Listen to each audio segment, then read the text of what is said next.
नमस्कार मित्रांनो आजचा जो व्हिडिओ आहे तो इंडियन एव्हिडन्स ॲक्ट सेक्शन 40 ते 44 या सेक्शन्सवरती आहे. हे जे सेक्शन्स आहेत हे सेक्शन्स जजमेंट या टॉपिकवर आहे. अर्थात हे जे सेक्शन 40 ते 44 आहेत हे जजमेंटच्या विषयी आहेत. सेक्शन 40 जो आहे तो आपल्याला काय सांगत आहे किंवा काय आयडिया देतो. सेक्शन 40 जो आहे तो सिव्हिल प्रोसिजर कोड सेक्शन 11 सारखा आहे आणि क्रिमिनल प्रोसिजर कोडच्या सेक्शन 300 सारखा आहे. म्हणजे एकदा ज्या केसचा जजमेंट झालेला आहे तर त्या पुन्हा त्याच केसवरती त्याच कॉज ऑफ ॲक्शनवरती त्याच पार्टीच्या दरम्यान पुन्हा केस चालवता येणार नाही.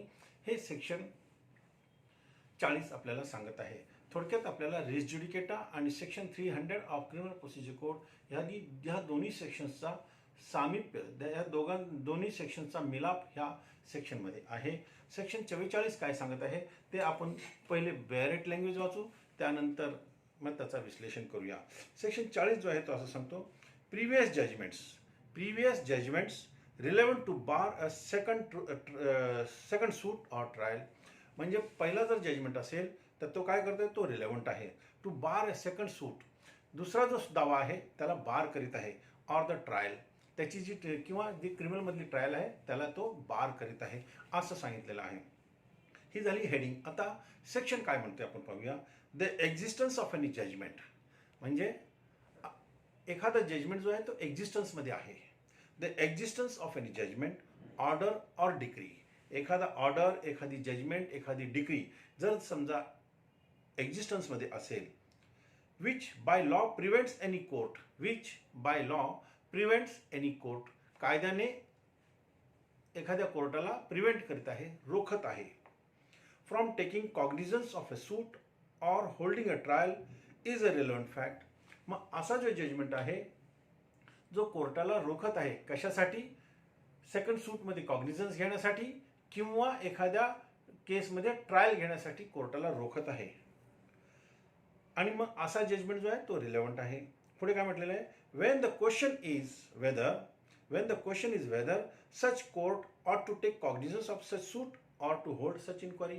मग असा जर प्रश्न कोर्टासमोर असेल की असा जो सेकंड सूट आहे किंवा अशी जी सेकंड ट्रायल आहे त्याच्यामध्ये कोर्टाने दखल घ्यायची किंवा नाही घ्यायची, किंवा जी ट्रायल आहे त्याच्यामध्ये कॉग्निझन्स घ्यायचा किंवा नाही घ्यायचा, अशी जर परिस्थिती निर्माण झाली आणि जर अशा वेळेला पूर्वीचा जजमेंट, ऑर्डर किंवा डिक्री अस्तित्वात असेल त्याच पार्टीमध्ये त्याच कॉज ऑफ ॲक्शनवरती, तर कोर्टाला अशा सेकंड सूटमध्ये दखल घेता येणार नाही किंवा ट्रायलमध्ये कॉग्निझन्स घेता येणार नाही. एवढंच फक्त हा सेक्शन सांगत आहे, ह्याच्यापेक्षा काही वेगळं नाही आहे. मित्रांनो, section 11 of the civil procedure काय म्हणतोय. Section 11 of civil procedure code जो आहे तो रिस ज्युडिकेटा ह्याच्या संदर्भात आहे. अर्थात same parties, same cause of action जर असेल तर मग त्या कोर्टाला पुन्हा त्या केसमध्ये ट्रायल घेता येणार नाही किंवा ती केस चालवता येणार नाही. तसंच जर एखाद्या केसमधली ट्रायल कन्क्लूड झाली असेल, एखाद्या केसमध्ये निकाल झाला असेल, मग पुन्हा त्याच ग्राउंडवरती आपल्याला केस दाखल करता येणार नाही किंवा ती ओपन करता येणार नाही. ह्याच्यामध्ये जे रिस ज्युडिकेटा म्हटलेलं आहे ते काय म्हटलेलं बघा. Section 11 of CPC, same parties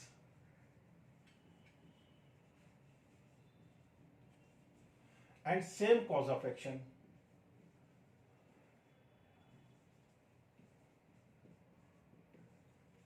आता सेम पार्टीचा अर्थ काय. जर समजा ए आणि बी च्या दरम्यान दावा चालू होता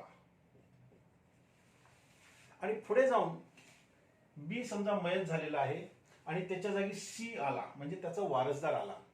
मग ए आणि बी च्या दरम्यान तो दावा होता. बी मेल्यानंतर त्याचा जो वारसदार आहे तो लिगल रिप्रेझेंटेटिव्ह आहे. मग ए आणि सी च्या दरम्यान जर पुन्हा दावा जर आला त्याच कारणाने त्याच कॉज ऑफ ॲक्शन वरती, तरी सुद्धा ए आणि सी सुद्धा सेम पार्टीज असंच म्हणावं लागेल. आता आपण क्रिमिनल प्रोसिजर कोडच्या ह्याच्यामध्ये येऊया. Section 300 of CRPC. ह्याच्यात काय म्हटलेलं आहे, एक प्रिन्सिपल आहे, autrefois acquit. Autrefois equity याचा अर्थ काय, means once acquitted for the charge, once acquitted for the charge cannot be charged for the same offense again.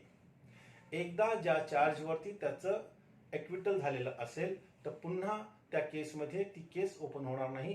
त्याच पॉइंटवरती, त्याच चार्जवरती त्याच्यावरती पुन्हा केस चालू शकत नाही. असं हा एक प्रिन्सिपल आहे, आउटर फॉइस एक्विट.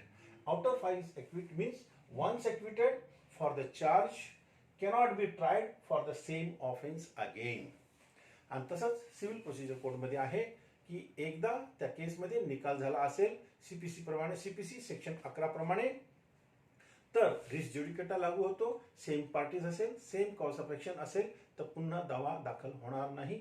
हे सेक्शन 11 सांगतो आणि सेक्शन 300 आणि त्याचाच रूपांतरण हे सेक्शन 40 मध्ये आहे की पूर्वीचं जर जजमेंट, ऑर्डर किंवा डिक्री अवेलेबल असेल तर अशा परिस्थितीमध्ये सेकंड सूट किंवा ट्रायल कोर्टाला घेता येणार नाही. एवढंच सेक्शन 40 सांगत आहे. यानंतर मित्रांनो आपण सेक्शन 41 कडे येऊ. सेक्शन 41 काय म्हणते ते आता पाहून घेऊया.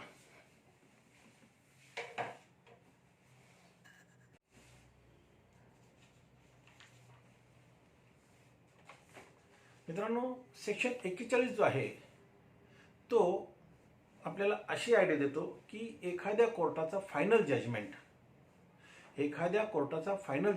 आणि ज्या कोर्टाला ज्युरिडिक्शन होतं, म्हणजे कॉम्पिटंट कोर्टाने दिलेला जजमेंट कशाच्या संदर्भात, प्रॉबेट आहे, त्यानंतर मॅट्रिमोनियल मॅटर्स आहे, त्याच्यानंतर ॲडमॅरिटी मॅटर्स आहे. ॲडमॅरिटी म्हणजे हे जे शिपचे जे मॅटर असतात त्याच्यामध्ये त्याला आपण ॲडमॅरिटी म्हणतो. आणि इन्सॉल्वन्सी ह्या मॅटरमध्ये जर एखाद्या कोर्टाने एखाद्या व्यक्तीला त्याचे हक्क बहाल केले असतील म्हणजे त्याला कन्फर केलेले असतील किंवा त्याचा लीगल कॅरेक्टर त्याच्याकडनं हिरावून घेतला असेल, म्हणजे त्याच्याकडनं परत घेतला असेल, त्याला त्याचे अधिकार डिनाय केले असतील, असे जे जजमेंट आहेत ते रिलेव्हंट आहेत. आणि असे जे जजमेंट आहेत ते अगेन्स्ट इन रेम म्हणजे संपूर्ण जगाच्या विरुद्ध तो जजमेंट त्याला दिलेला असतो. एखाद्या पार्टीला समजा कोर्टाने असं डिक्लेअर केलं की ए आणि बी हे दोन नवरा आणि बायको आहे, ह्या दोघांचं लग्न कोर्टाने डिझॉल्व्ह केलेलं आहे. मग एकदा जर कोर्टाने हा लग्न डिझॉल्व्ह केला तर तो कायमस्वरूपी डिझॉल्व्ह झालेला आहे. मग पुन्हा त्याच्या विरुद्ध इव्हन त्याचा मुलगा किंवा त्याची मुलगी किंवा त्याच्या घरातले इतर नातेवाईक किंवा इतर कोणीही व्यक्ती त्या ऑर्डरला, त्या डिक्रीला चॅलेंज करू शकत नाही. लक्षात आलं ना. तसंच जर समजा एखाद्या व्यक्तीला कोर्टाने इन्सॉल्वंट डिक्लेअर केला, तर एकदा त्याला इन्सॉल्वंट केला तर पुन्हा कोणीही त्या व्यक्तीच्या इन्सॉल्वन्सी ऑर्डरला चॅलेंज करू शकत नाही. याच पद्धतीने मित्रांनो समजा एखादा अजून एक इलिस्ट्रेशन आपल्याला देतो की एखाद्या व्यक्तीला जर समजा प्रॉबेट ग्रँट केला कोर्टाने, प्रॉबेट म्हणजे हे विल व्यवस्थित आणि कायदेशीर झालेलं आहे हे डिक्लेअर केल्यानंतर कोर्ट प्रॉबेट देत असतं. प्रॉबेट म्हणजे काय की जी विलची कॉपी असती त्याला कोर्ट सही शिक्क्याने शिक्का मारून त्याला देत असतं. मग तो जो व्यक्ती आहे ज्याला प्रॉबेट दिलेला आहे तो त्या प्रॉपर्टीची विल्हेवाट किंवा त्या प्रॉपर्टीची ॲडमिनिस्ट्रेशन करू शकतो. अशा पद्धतीने जर समजा त्याला ऑर्डर मिळालेली असेल तर ते जे ऑर्डर आहे ते अगेन्स्ट होल वर्ल्ड असतं, त्याला आपण अगेन्स्ट इन रेम म्हणतो, म्हणजे संपूर्ण जगाच्या विरुद्ध त्याला ते अधिकार मिळालेले आहेत. त्याचा अर्थ असा आहे. आता प्रश्न अजून एक असं म्हणतो की समजा एखादा ॲडमॅरिटी कोर्ट आहे, म्हणजे शिपच्या बाबतीतची जी त्याला एखादं ऑर्डर त्याच्या फेवरमध्ये झालेलं असेल त्या व्यक्तीच्या, तर ती ऑर्डर अगेन्स्ट रेम आहे, संपूर्ण जगाच्या विरुद्ध आहे, त्याला कोणीही चॅलेंज करू शकत नाही. मित्रांनो सेक्शन 41 जो आहे तसा खूप मोठा आहे पण समजण्यासारखा आहे. आता ही जी ऑर्डर झालेली आहे, ही जी कोर्टाची कॉम्पिटंट कोर्टाची ऑर्डर झाली, ही केव्हा इफेक्टिव्ह होईल? अर्थात समजा एखाद्या कोर्टाने ए आणि बीच्या लग्न डिझॉल्व्ह केलेलं आहे, म्हणजे डिक्लेअर केलं की your marriage is dissolved from so and so date, तर ज्या तारखेला ऑर्डर झाली त्या तारखेपासून त्याचा इफेक्ट चालू होईल. एखाद्या व्यक्तीचा हक्क हिरावून घेतला आणि ज्या तारखेला ऑर्डर झाली त्या तारखेपासून त्याचा हक्क हिरावला गेला आहे असं डिक्लेअर होईल. किंवा ज्या तारखेला प्रॉबेट दिलेला आहे त्या तारखेपासून त्याला प्रॉबेटचा अधिकार मिळालेला आहे, त्याच्यापूर्वी मिळालेला नाही असा त्याचा अर्थ आहे. तसंच ॲडमॅरिटी ऑर्डरमध्ये पण जर ज्या तारखेला त्याला ऑर्डर मिळाली त्या तारखेपासून त्याची ऑर्डर कन्फर्म झाली, त्या तारखेपासून ती लागू झाली असं त्याच्यामध्ये म्हटलेलं आहे. सेक्शन 41ची जी बेरेक्ट लँग्वेज आहे, बेरेक्टची जी भाषा आहे ती खूप मोठी आहे, पण आपण ती वाचूया आणि आता समजून घेऊया. मित्रांनो, सेक्शन 41ची भाषा काय म्हणते बघूया. Relevancy of certain judgments in probate etcetera jurisdiction, म्हणजे ही झाली त्याची हेडिंग. म्हणजे रिलेव्हन्सी ऑफ सर्टन जजमेंट्स, जे काही ठराविक जजमेंट्स आहेत, सर्टन जजमेंट्स इन प्रॉबेट, पुढे एटसेट्रा दिलेलं आहे, ज्युरिडिक्शन असं त्याची ही हेडिंग आहे. आता पुढे जी बेरेक्ट लँग्वेज आहे ती काय म्हणत आहे ती आपण पाहूया. A final judgment, a final judgment, पुढे काय म्हटले, ऑर्डर ऑर डिक्री, म्हणजे final judgment, order or decree of a competent jurisdiction, of a competent jurisdiction, जे कोर्ट कॉम्पिटंट आहे, ज्यांना ज्युरिडिक्शन आहे आणि कॉम्पिटंट आहे अशा कोर्टाचा फायनल जजमेंट, ऑर्डर किंवा decree. In exercise of probate, matrimonial, admiralty or insolvency jurisdiction. आलं बरोबर. प्रॉबेट असेल, मॅट्रिमोनियल असेल किंवा ॲडमायरल्टी असेल किंवा इन्सॉल्वन्सीचं ज्युरिडिक्शन असेल, अशा परिस्थितीमध्ये विच कन्फर्स अपॉन म्हणजे एखाद्या व्यक्तीला बहाल करीत आहे, कन्फर्स अपॉन. पुढे or takes away from any person any legal character, म्हणजे एखाद्या व्यक्तीला त्याचं लिगल कॅरेक्टर बहाल करीत आहे किंवा एखाद्या व्यक्तीचा लिगल कॅरेक्टर हिरावून घेत आहे, परत घेत आहे. टेक्स अवे, परत घेत आहे, त्याला अलाउड केलं नाही.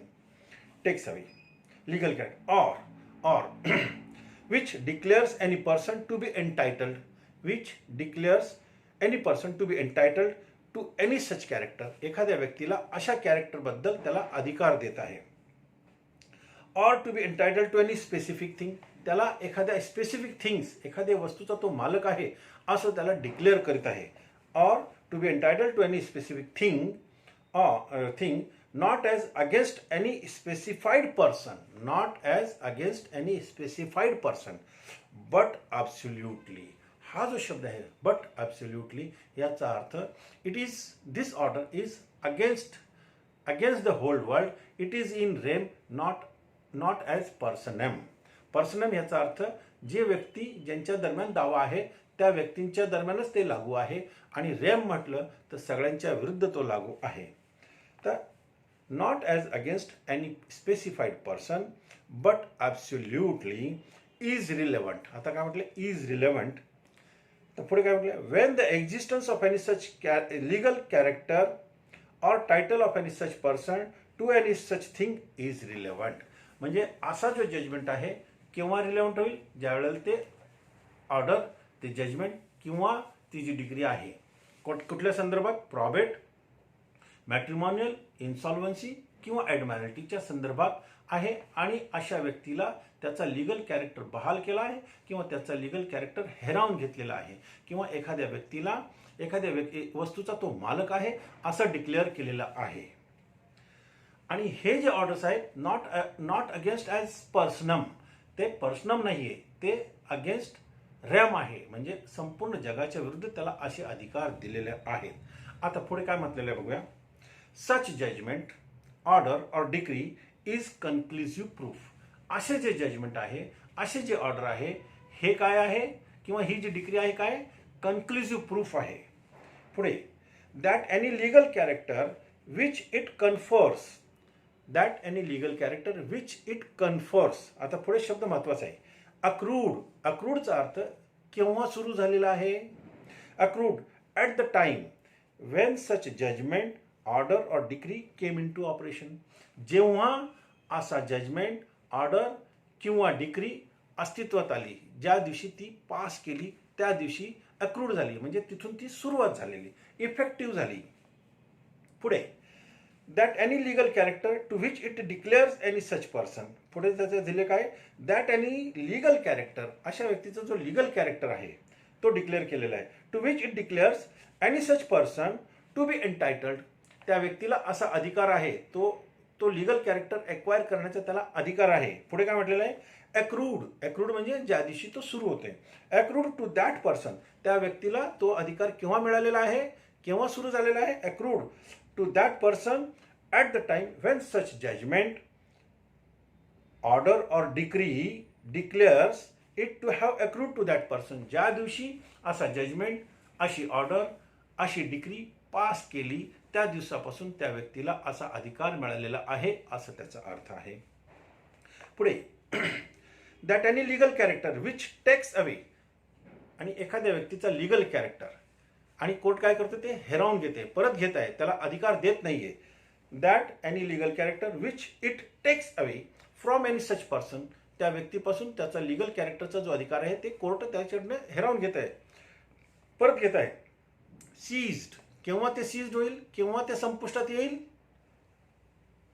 At the time from which such judgment, order or decree declared that it had ceased or should cease, म्हणजे ज्या वेळेला एखाद्या व्यक्तीचा अधिकार हिरावून घेतला, त्या व्यक्तीला तो अधिकार दिला नाही, तर तो केव्हापासून सीज होईल, केव्हापासून तो लागू होणार नाही, ज्या दिवशी त्याला असा जजमेंट, डिक्री किंवा ऑर्डर पास केली त्याच्या अगेन्स्टमध्ये, त्या दिवसापासून त्याचा अधिकार सीज होईल, म्हणजे संपुष्टात येईल. पुढे and that anything to which it डिक्लेअर्स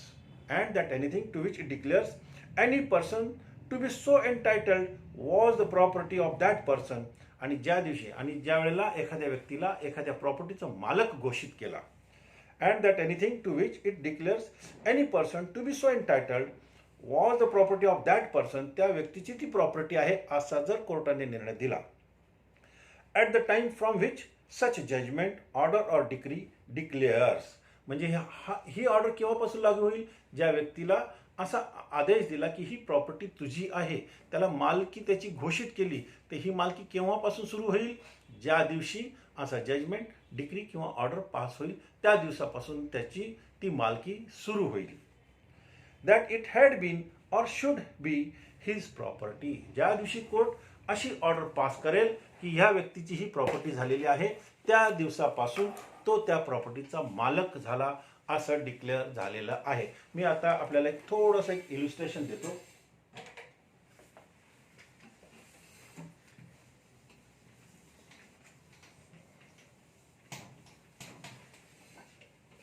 समजा कोर्टाने ए आणि बी च्या दरम्यान जे मॅरेज आहे डिझॉल्व केलं. केव्हा केले, 1/1/2020. याचा अर्थ काय झाला की 1/1/2020 रोजी यांचं मॅरेज, यांचं जे लग्न आहे ते संपुष्टात आलेलं आहे. एकदा हे संपुष्टात आलं तर हे जे अधिकार आहे दोन्ही पार्टीला, एला आणि बीला, हे जे अधिकार त्यांना मिळालेले आहे अगेन्स्ट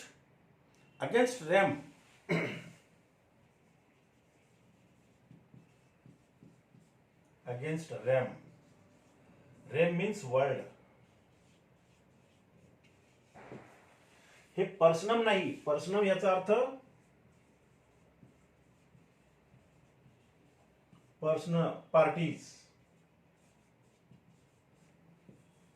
ज्या पार्टीज आहेत त्यांच्या दरम्यान हा लागू नाहीये. ही जी ऑर्डर आहे ही ऑर्डर संपूर्ण जगावर लागू आहे. मग अशी एकदा ऑर्डर झाली की कोणीही व्यक्ती, इवन ए आणि बी चा जो मुलगा असेल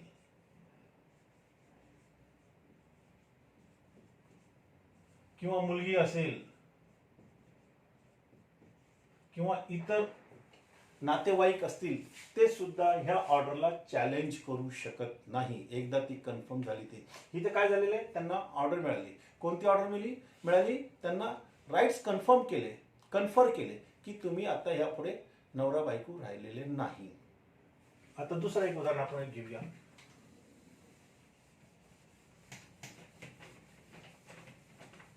A is declared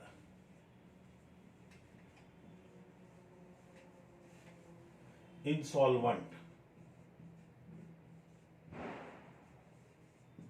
ए ला एकदा कोर्टाने इन्सॉल्वंट डिक्लेअर केला की मग ती जी ऑर्डर आहे इन्सॉल्वन्सीची ही कन्फर्म झाली, याला ही ऑर्डर कन्फर केली आणि कोणत्या तारखेला केली समजा 1/1/1/2020. 1/1/2020 ला ही ऑर्डर झाली. कसली की ए हा इन्सॉल्वंट आहे. मग त्या दिवसापासून ही ऑर्डर त्याला कन्फर्म झालेली आहे की तू आता इन्सॉल्वंट झालेली आहे आणि तुझ्या जवळ आता कोणीही पैसे मागायला येणार नाही. हा एक एक्झाम्पल झालेला आहे.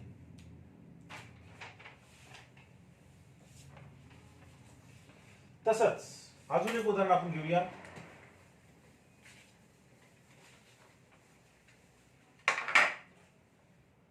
ए ला कोर्टाने प्रॉबेट दिलंय. प्रॉबेट ग्रँट केले. प्रॉबेट ग्रँट करणं म्हणजे काय की जी कॉपी ऑफ द विल असती, copy of will is duly certified by the court with seals of the court. आणि ज्याला हे प्रॉफिट मिळालं तो मग त्या मयत व्यक्तीच्या प्रॉपर्टीची ऍडमिनिस्ट्रेशन करू शकतो, त्याला तो ऍडमिनिस्टर करू शकतो, त्या प्रॉपर्टीची तो देखभाल करू शकतो किंवा त्याला जे काही अधिकार मिळाले त्या विल प्रमाणे तो काम करू शकतो. एकदा हे विल कोर्टाने व्यवस्थित पाहिल्यानंतर की ती व्यवस्थित केलेली आहे का, रजिस्टर झाली आहे का नाही झालेली आहे किंवा एक्झिक्यूट केली आहे, त्याला 2 साक्षीदार आहे, ह्या सगळ्या गोष्टी चेक केल्यानंतर जर कोर्टाने एकदा प्रॉफिट दिलं तर मग ते जे प्रॉफिट आहे ते प्रॉफिट अगेन्स्ट होल वर्ल्ड आहे. त्यामुळं ते पर्सनल नाही, अगेन्स्ट होल वर्ल्ड. मित्रांनो सेक्शन 41 तसा मोठा आहे, फक्त एकदा आपल्याला त्याची ट्रिक आपल्याला समजली पाहिजे. सेक्शन 41 मध्ये फक्त एकच गोष्ट सांगितलेली आहे की ती की final judgment order or decree by the competent court in probate, matrimonial, admiralty or insolvency jurisdiction which confers right to any person or takes away the right of that person. एवढंच आहे. आणि हे जे राईट्स आहेत जे confer केले किंवा जे परत घेतलेला आहे असा जो अधिकार आहे तो कोणत्या तारखेपासून लागू होईल, ज्या तारखेला ही ऑर्डर झाली त्या तारखेपासून ते राईट लागू होईल. किंवा एखाद्या व्यक्तीला तू ह्या प्रॉपर्टीचा मालक आहे असं जर कोर्टाने डिक्लेअर केलं तर तो मालक त्या तारखेपासून होईल ज्या तारखेला कोर्टाने ऑर्डर केलेली आहे. एवढंच सेक्शन 41 मध्ये म्हटलेलं आहे. कन्फ्यूज होण्यासारखं काहीच नाही आहे. यानंतर मित्रांनो आपण सेक्शन 43 कडे येऊ. सेक्शन 43 जो आहे तो असं म्हणतो, आपण बेरेट लँग्वेज वाचू, अगदी छोटा आहे आणि समजून जाण्यासारखा आहे.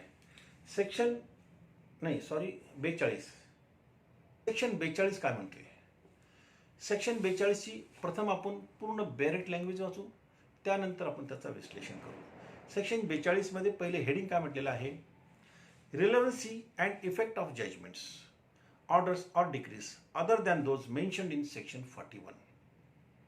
अर्थात सेक्शन 41 मध्ये जे 4 प्रकारचे जजमेंट आहेत, प्रथम प्रॉबेट, मॅट्रिमोनियल, ॲडमॅरिटी और इन्सॉल्वन्सी, हे 4 प्रकारचे जजमेंट सोडले तर जे बाकीचे जजमेंट आहे ते सेक्शन 42 मध्ये मोडतात.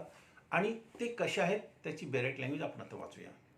Judgements, orders or decrease other than those mentioned in section 41 are relevant if they relate to matters of public nature relevant to the inquiry, comma दिलेला आहे. But such judgments, orders or decrees are not conclusive proof of that which they state. आणि अशा प्रकारचे जे judgement आहेत ते कन्क्लुसिव्ह proof नाहीये जरी ते रिलेव्हंट असले तरी. आता त्याला आपण थोडं एक इल्युस्ट्रेशन बरोबर नंतर समजून घेऊया. परंतु आपण पहिले याची विश्लेषण करूया. सेक्शन 42 मध्ये ते जजमेंट मोडतात जे पब्लिक नेचरच्या संबंधी आहेत, परंतु ते सेक्शन 41 मध्ये मोडत नाही. म्हणजेच सेक्शन 41 मध्ये जे जजमेंट्स आहेत, प्रॉबेट, मॅट्रिमोनियल, इन्सॉल्वन्सी आणि ॲडमॅरिटी, ह्या प्रकारचे जे जजमेंट आहेत ते जर सोडले तर सेक्शन 42 मध्ये दुसरे जजमेंट मोडतात, परंतु ते जजमेंट पब्लिक नेचरशी संबंधित असले पाहिजे. आणि असे जे जजमेंट आहेत ते रिलेव्हंट आहे पण कन्क्लुसिव्ह प्रूफ नाही आहे. आता हा जो सेक्शन आहे आपण एका इलुस्ट्रेशनद्वारे समजून घेऊ.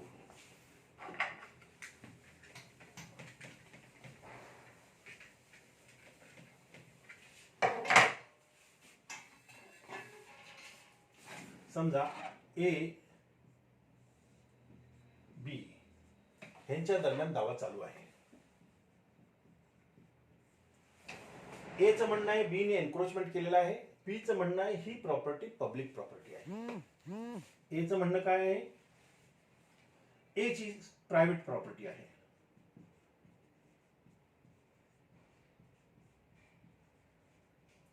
बीचं म्हणणं आहे पब्लिक प्रॉपर्टी आहे.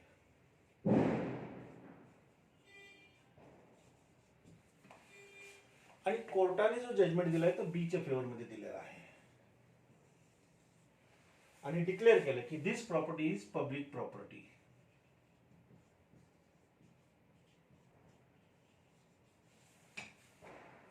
पुढे काही दिवसानंतर ए ने सी च्या विरुद्ध दावा लावलेला आहे. इथे ए हरलाय. काय म्हटलेलं आहे तो, त्याने म्हणलंय माझी प्रायव्हेट प्रॉपर्टी आहे, बीचं म्हणणं ही पब्लिक प्रॉपर्टी आहे आणि कोर्टाने बीच्या बाजूने जजमेंट दिलंय की this property is a public property. आता इथे काय झालेलं आहे, पुन्हा ए ने पुन्हा काही दिवसानंतर सी च्या विरुद्ध दावा लावलेला आहे आणि त्याच्यामध्ये सेम इश्यू केलेला आहे. काय म्हटलेलं आहे की ही जी प्रॉपर्टी आहे ही प्रायव्हेट प्रॉपर्टी आहे आणि सी काय म्हणतोय, सी म्हणतो की पूर्वी एचा आणि बीचा दावा चालू होता आणि त्या दाव्यामध्ये कोर्टाने बीच्या फेवर मध्ये निकाल दिलेला आहे. त्यात असं सांगितलेलं आहे की ही जी प्रॉपर्टी ही पब्लिक प्रॉपर्टी आहे. आता तेच ह्या सेक्शन मध्ये सांगितलेलं आहे. आपण समजून घ्यायचं आहे. शेवटचं वाक्य बघायचंय. But such judgments, orders or decrees are not conclusive proof of that which they state. इथं जे सीचं म्हणणं आहे की ही प्रॉपर्टी बीने ही प्रॉपर्टी पब्लिक प्रॉपर्टी आहे आणि यापूर्वी एचा आणि बीचा दावा चालू होता, त्याच्यामध्ये कोर्टाने असा निर्णय दिलेला आहे. आता सेक्शन काय म्हणतोय की हा जो दावा आहे ए आणि बीच्या दरम्यान तो रिलेव्हंट आहे.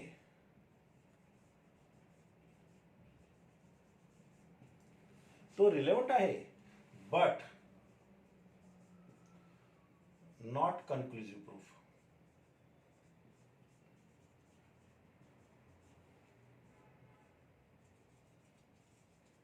याचा अर्थ काय, हा जो जजमेंट आहे या केसमध्ये दाखल केला जाईल, रिलेव्हंट आहे, परंतु तो कन्क्लुसिव्ह प्रूफ नाही.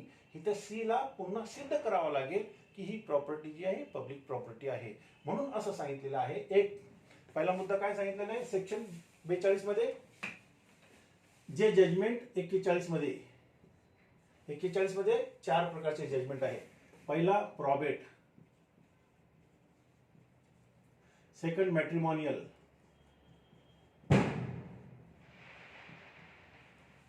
थर्ड ॲडमॅरिटी,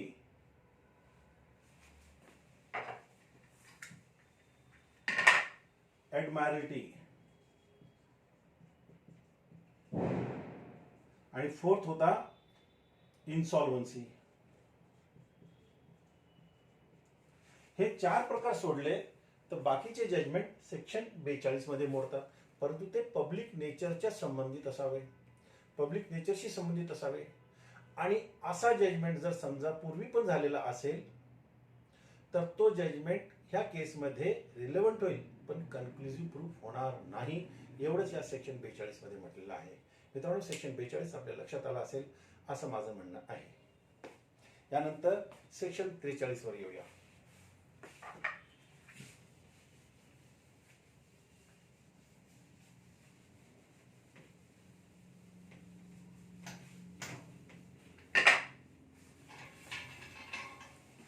सेक्शन 43 तो कशाच्या संदर्भात आहे?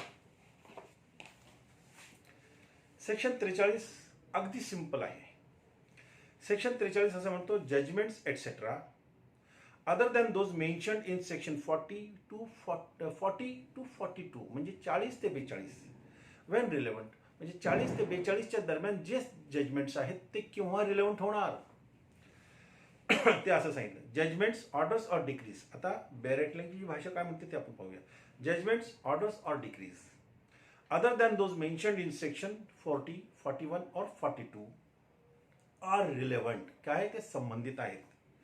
अनलेस, पुढे काय म्हटले, unless the existence of such judgment, order or decree is a fact in issue.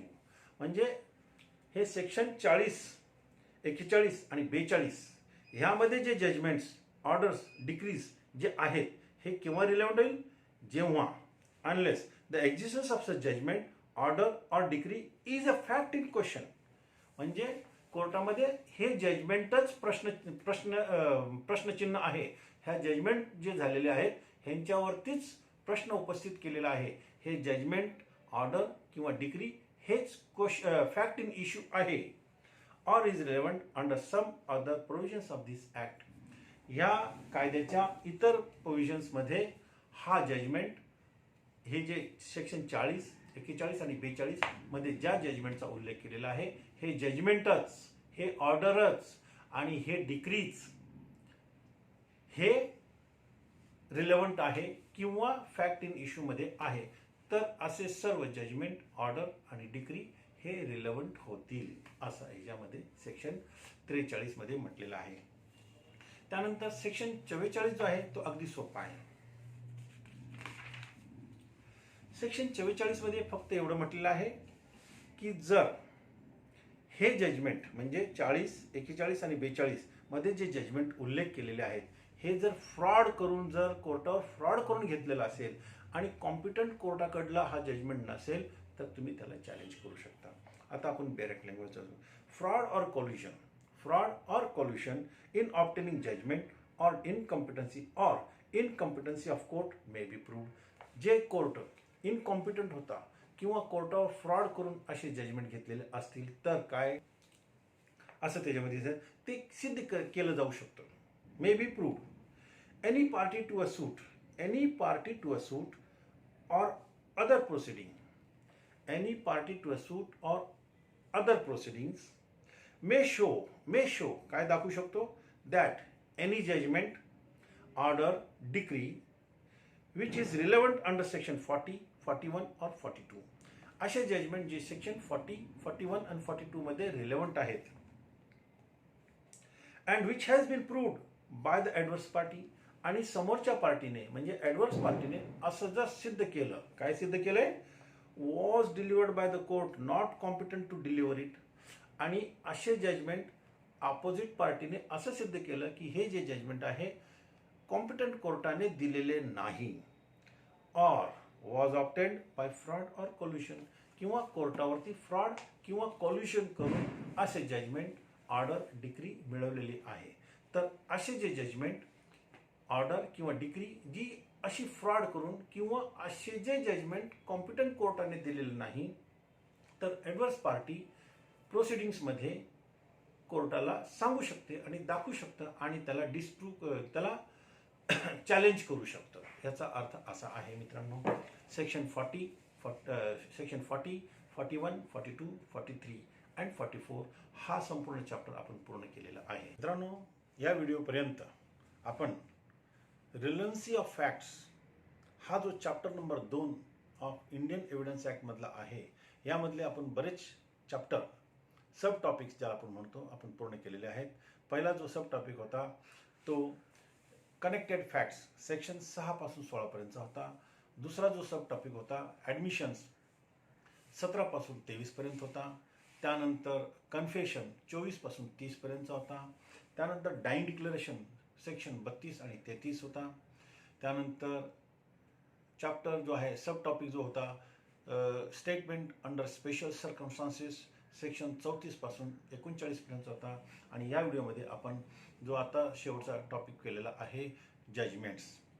यानंतर मित्रांनो, ह्या रिलेव्हन्सी ऑफ फॅक्ट्स या टॉपिकमधले, ह्या चॅप्टरमधले अजून दोन टॉपिक बाकी आहेत. ते म्हणजे एक्सपर्ट ओपिनियन आणि नंतर दुसरा जो शेवटचा टॉपिक आहे तो म्हणजे रिलेव्हन्सी ऑफ कॅरेक्टर. हे दोन सब टॉपिक झाल्यानंतर आपला रिलेव्हन्सी ऑफ फॅक्ट्स हा जो सगळ्यात मोठा टॉपिक आहे हा आपला पूर्ण होईल आणि जवळजवळ आपला 1/3 इंडियन एव्हिडन्स देखील पूर्ण होईल.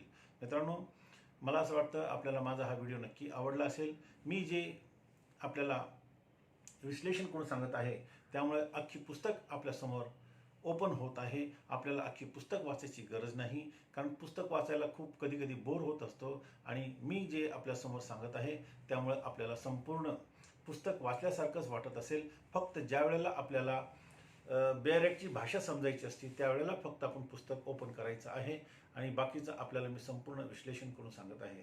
माझा हा व्हिडिओ आपल्याला नक्कीच आवडला असेल अशी आशा बाळगतो आणि जर आपल्याला माझा व्हिडिओ नक्की आवडत असेल तर आपण नक्कीच सबस्क्राईब करा, आपल्या मित्रांनाही पाठवा आणि त्यांनाही सांगा की आपण सबस्क्राईब करा.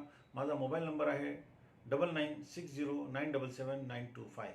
माझा यूट्यूब चॅनल आहे ADV म्हणजे ॲडव्होकेट SR गोयल.